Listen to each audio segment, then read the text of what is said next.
নমস্কার, আমি প্রিন্স মণ্ডল। নজরে বাংলা অফিসিয়াল ইউটিউব চ্যানেলে আপনাদের স্বাগত। প্রিয় দর্শক, আমার আজকের এই পর্বের প্রতিবেদনের বিষয়ে নিশ্চিতভাবেই আমার প্রতিবেদনের থাম্বনেল দেখে এতক্ষণে আপনারা অনুমান করতে পেরেছেন এবং বিষয়টি যথেষ্ট পরিমাণে ভাইরাল হয়েছে। আপনারা প্রত্যেকে অনেকেই দেখে থাকবেন, যারা আমার এই প্রতিবেদনটা দেখছেন অনেকেই হয়তো বিষয়টি দেখে থাকবেন। তাহলে পরে আমি আবার কেন নিয়ে এলাম? হ্যাঁ, আমি এই কারণে নিয়ে এলাম, বিষয়টি তো সোশ্যাল মিডিয়ায় আমরা দেখছি।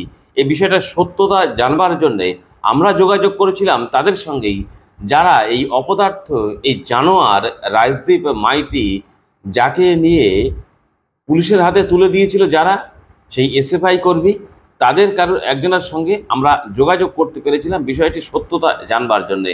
আমরা জানতে পারলাম বিষয়টি একদম সঠিক এবং এই সম্পর্কে কিছু তথ্য, কিছু ভিডিও ফুটেজ আমাদের কাছে এসছে, সেগুলো আপনাদের কাছে তুলে ধরব।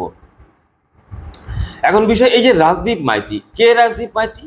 এই রাজদীপ মাইতি হলো কলকাতার একটি কলেজের ম্যাথামেটিক্সের প্রফেসর, অধ্যাপক রাজদীপ মাইতি। তার আগে নাকি আবার ডক্টর লেখা, অর্থাৎ তিনি পিএইচডি করা একজন এত উচ্চশিক্ষিত একজন মানুষ, একটা কলেজের অধ্যাপক, সে যদি এই ধরনের ঘটনা ঘটায়। কি ঘটনা ঘটিয়েছে আপনারা প্রত্যেকে জেনেছেন।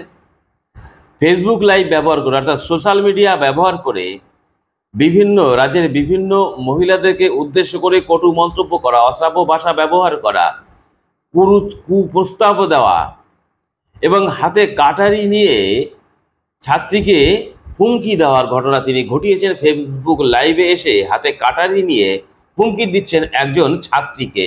ভাবুন কত বড় অধ্যত্ত, কত বড় অশোভনীয় কাজ। এরপরেও তাকে সম্মান দিয়ে কথা বলতে হবে, এ আশা করেন কেউ, আপনারা কেউ? এই অপদার্থ, এই জানোয়ারটি যে ঘটনা ঘটিয়েছে, এটা তার নতুন নয়। এর আগেও নাকি তার নামে একাধিক অভিযোগ রয়েছে নাকি বিভিন্ন থানায়, সূত্র মারফত যে খবর আমরা পাচ্ছি। এবং এই ভিডিওটি আপনাদের দেখাবো, আপনারা দেখবেন। এই যে ভিডিও আমার পাশে চলছে, যে ভিডিওটি, এই ভিডিওটি দেখতে পাচ্ছেন। দেখতে দেখতে দেখবেন মহিলারা তাকে জিজ্ঞাসা করছে একটু মারবো কিনা আমরা। এত বড় জঘন্য কাজ। রাস্তায় পথচলতি মহিলাও, সেও তাকে চর থাপ্পড় কিল ঘুষি মেরে গেল। একটা প্রফেসর, আপনি ভাবতে পারেন, প্রফেসর কুলের কলঙ্ক এই অপদার্থটি। সে কথা বলছে নাকি যে আমাকে কেউ কিছু করতে পারবে না। তার মাথায় কত বড় হাত রয়েছে, তার বিরুদ্ধে নাকি একাধিক অভিযোগ রয়েছে। তা সত্ত্বেও এত বড় স্পর্ধা, পুলিশ কি সত্যি সত্যি কোনো ব্যবস্থা নিতে পেরেছিল তার প্রতি? যদি নিতে না পারে, কেন নিতে পারে? কিসের এত সমস্যা হতে পারে? কত বড় হাত রয়েছে তার মাথায়, সেটা জানা যাচ্ছে। সে নাকি আবার তৃণমূলের শিক্ষক সংগঠন, অধ্যাপক সংগঠন ওয়েব কুপারে নাকি সে সদস্য, যেটা আমরা জানতে পেরেছি। তার সত্যতা আমরা এখনো যাচাই করিনি। এটা কত বড় ঘৃণ্যতম ঘটনা সে ঘটিয়েছে। এবং যে ঘটনাটা ঘটিয়েছে অধিকাংশ ক্ষেত্রে দেখা যাবে বামপন্থী নেত্রীদের উদ্দেশ্য করে এই কটু মন্তব্য। সিপিআইএম নেত্রী মীনাক্ষী মুখার্জি, তাকে উদ্দেশ্য করে কটু মন্তব্য করেছেন। এসএফআই নেত্রী, সর্বভারতীয় নেত্রী দীপশিতা ধর, ঐশী ঘোষ সহ একাধিক মহিলাদের নামে তাকে কুরুচিপূর্ণ কুপ্রস্তাব দেওয়া, এই ধরনের ঘটনা ঘটিয়েছে। এত কিছু ঘটনা ঘটে যাচ্ছে রাজ্যে, তারপরেও কিন্তু এরা থামছে না। আপনি একটু ভাবুন, 2024 সালের আগস্ট মাসে আরজি করের ঘটনা তো আমরা ভুলে যাইনি, এখনো তো আমাদের চোখে ভাসছে, জল জল করছে। একজন মহিলা চিকিৎসক, তাকে তার কর্মস্থানে তাকে খুন করে ধর্ষণ করা, বা ধর্ষণ করে খুন করা, যাই বলুন না কেন, এই ঘটনা ঘটেছে। রাজ্য, দেশ, বিদেশ উত্তাল হয়েছে। আমরা যদি একটু পেছন দিকে চলে যাই, সন্দেশখালীর কথা, এলাকার সুন্দরী মহিলাদের নাকি ডেকে নিয়ে পার্টি অফিসে রাতের অন্ধকারে তাদের পিঠে খাওয়ানোর কথা বলা হতো। পিঠে খাওয়ানোর নাম করে তাদেরকে নাকি নিয়ে তাদের উপরে মানসিক নির্যাতন করা হতো, যেটা উঠে এসছে বিভিন্ন অভিযোগ। এটা আমরা দেখতে পেয়েছি বিভিন্ন মেইনস্ট্রিম মিডিয়া, সোশ্যাল মিডিয়া, এটা নিয়ে উত্তাল হয়েছিল একটা সময়। আমরা কি ভুলে গেছি?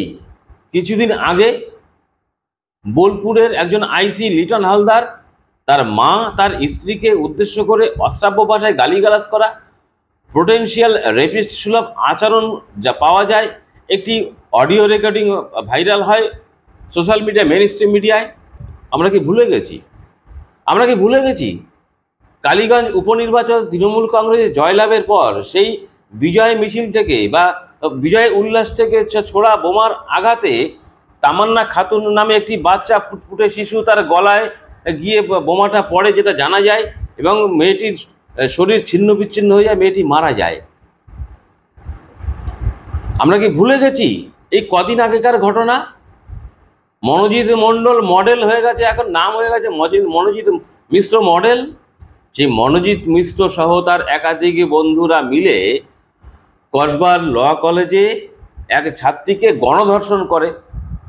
আর আপনাদের সামনে যে ঘটনাগুলো বললাম, আমি যে বিষয়গুলো তুলে ধরলাম, এই প্রত্যেকটা বিষয়ের পেছনে কোনো না কোনোভাবে তৃণমূল কংগ্রেসের নাম জড়িয়ে যাচ্ছে। আরজিকরের ঘটনায় সন্দীপ ঘোষ, একথা তো প্রচারে এসছে, বিরোধী রাজনৈতিক দলগুলো কথা বলেছে সন্দীপ ঘোষের সঙ্গে নাকি তৃণমূল কংগ্রেসের গোপন বোঝাপড়া আছে, গোপন যোগাযোগ আছে, এই প্রচারে উঠে এসছে বিরোধী রাজনৈতিক দলগুলোর মুখ থেকে। সন্দেশখালীর ঘটনায় মূল পাণ্ডা কে ছিল? শাহজাহান শেখ শাহজাহান, সে এখন জেল খাটছে। বোলপুরের ঘটনা, ওই লিটন হালদার, আইসি লিটন হালদার মা স্ত্রীকে উদ্দেশ্য করে রেপিস্ট সুলভ আচরণ প্রকাশ পাওয়া যায়, সেখানে হচ্ছে অনুব্রত মণ্ডলের নাম উঠে আসে, তৃণমূলের বাঘা নেতা। কালীগঞ্জে তামান্না খাতুন খুনের ঘটনায় কার নাম উঠে আসে? তৃণমূল কংগ্রেসের বিজয় মিছিল থেকে। তৃণমূল কংগ্রেসের বিজয় মিছিলে কি বিজেপি গেছে, কি সিপিএম গেছে, তৃণমূল গেছে, আইএসএফ গেছে? নিশ্চয়ই যায়নি। তৃণমূল কংগ্রেসের বিজয় মিছিলে তৃণমূল ছিল, সেখান থেকে ছোড়া বোমার আঘাতে তামান্না খাতুনের মৃত্যু হয়। অভিযোগ ওঠে তৃণমূলের কর্মী সমর্থকদের উপর। আর সর্বশেষ যে ঘটনা ঘটেছে কসবার ল কলেজে, সেখানেও তৃণমূল কংগ্রেসের নাম জড়িয়ে পড়েছে একাধিক জায়গায়। তৃণমূল কংগ্রেসের প্রাক্তন টিএমসিবির প্রাক্তন নেতা। এছাড়া তো বিভিন্ন কলেজে অশালীন কাজকর্ম ঘটে চলেছে ধারাবাহিকভাবে। শিক্ষা প্রতিষ্ঠানগুলোয় সার্বিকভাবে নারীরা সুরক্ষিত নয় বলেই মহিলা সমাজের একটা অংশের পক্ষ থেকে এই অভিযোগ তোলা হচ্ছে, এটা মনে করা হচ্ছে। আর এই যে রাজদীপ মাইত্রী অপদার্থ জানোয়ার, এও নাকি তৃণমূলের যে অধ্যাপক সেলের অধ্যাপক সংগঠন, সেখানেও নাকি ওয়েব কুপার সদস্য। ওয়েব কুপা তো আমরা জানি প্রত্যেকে তৃণমূলের একটি সংগঠন। সেই ওয়েব কুপার সঙ্গে তার নাকি সংযোগ রয়েছে, সেখানকার নাকি সদস্য। অর্থাৎ প্রত্যেকটা ক্ষেত্রে তৃণমূলের নাম কোনো না কোনোভাবে জড়িয়ে আসছে। 2026 বিধানসভা নির্বাচন, আপনাকে ভাবতে হবে যে সমস্ত মহিলারা তৃণমূল কংগ্রেসকে এখনো ভালোবাসছেন, ভালো আপনি বাসুন, কিন্তু আপনার ঘরের সন্তানটি আপনি সুরক্ষিত কিনা, আপনার ঘরের মেয়েটি কলেজে যাবে, শিক্ষা প্রতিষ্ঠানে যাবে, কোনো একটি জায়গায় যাবে, সেখান থেকে হচ্ছে সুরক্ষিতভাবে ঘরে ফিরে আসবে কিনা, এটাকে আপনাকে এখন ভাবতে হচ্ছে। এই ভাবতে হতো না যদি রাজ্যটা মহিলাদের সুরক্ষা দিতে পারতো এই রাজ্য সরকারের পক্ষ থেকে, পুলিশ প্রশাসনের পক্ষ থেকে। সব ক্ষেত্রে সেটা দিতে পারছে না। স্বাভাবিকভাবে রাজ্যের মহিলারাও আতঙ্কগ্রস্ত হয়ে পড়েছে যে আমার ঘরের সন্তানটি, আমার ঘরের মহিলা বাইরে কোনো কাজে গেছে, পড়াশোনা করতে গেছে, সেখানে সঠিকভাবে ফিরে আসতে পারবে কিনা। আজকেও তো হচ্ছে খবরে প্রকাশ হয়েছে, একটা জিম চালায়, সেখানেও জিমের যে কর্মকর্তা, যে মালিক, সে নাকি মহিলাদেরকে, একজন মহিলা তার বিরুদ্ধে অভিযোগ করেছে, সে নাকি তাকে ধর্ষণ করতে উদ্যত হয়েছিল। এই অভিযোগ তো পাচ্ছে বুড়ি। তাহলে এর থেকে মুক্তি পাওয়ার জন্য আপনাদের যেটা করা দরকার সেটা করবেন। আর কথা নয়, এবার আসুন আমরা শুনি ওই যে অপদার্থ জানোয়ার রাজদীপ মাইতিকে যারা পুলিশের হাতে তুলে দিল, তার মধ্যে একজনের সঙ্গে আমরা যোগাযোগ করতে পেরেছিলাম। তিনি কি বললেন সেই কথাগুলো শুনতে শুনতে আমার আজকে প্রতিবেদন শেষ করব।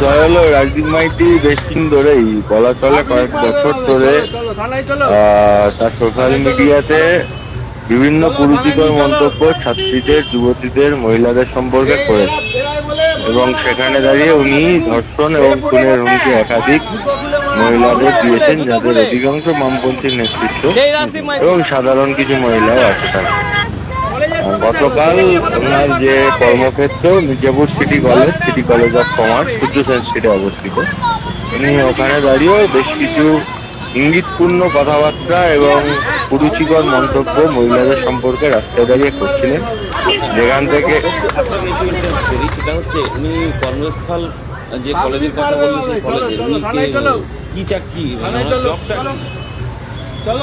আমরা যতদূর জানতে পেরেছি উনি প্রফেসর ম্যাথামেটিক্স পড়ান ওই কলেজে, প্রফেসরই করেন অধ্যাপক। এবং সেই সময় দাঁড়িয়ে আমরা ওইখান দিয়ে যাচ্ছিলাম, তাতে ওনার সাথে বচসা সৃষ্টি হয় যে আপনি রাস্তায় দাঁড়িয়ে মহিলাদের এই ধরনের কদর্য ভাষায় আক্রমণ করছেন।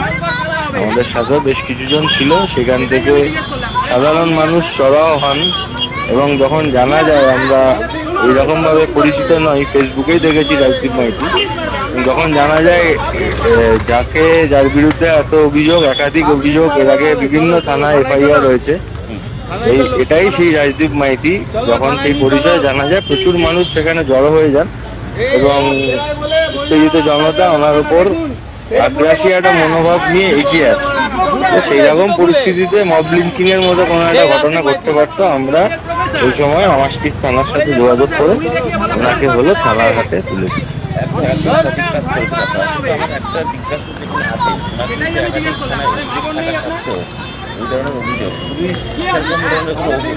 পদক্ষেপ নেয়নি বলে আমরা যেটা জানি, হয় কলকাতার মধ্যে দাঁড়িয়ে কলকাতার বুকে বিভিন্ন কলেজে নারী ধর্ষণ, কলেজে খুন, তারপরেও পুলিশ কোন রকম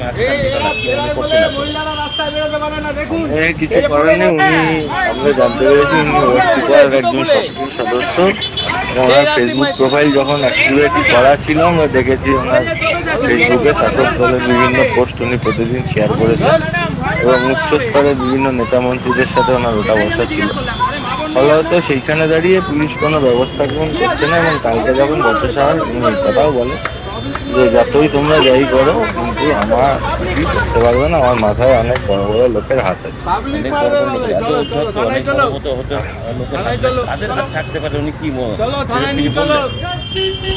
কারণ নাম বলেননি, কিন্তু স্পষ্টতই রাজ্যের কোনো নেতা মন্ত্রীদের হাত নিশ্চয়ই আছে।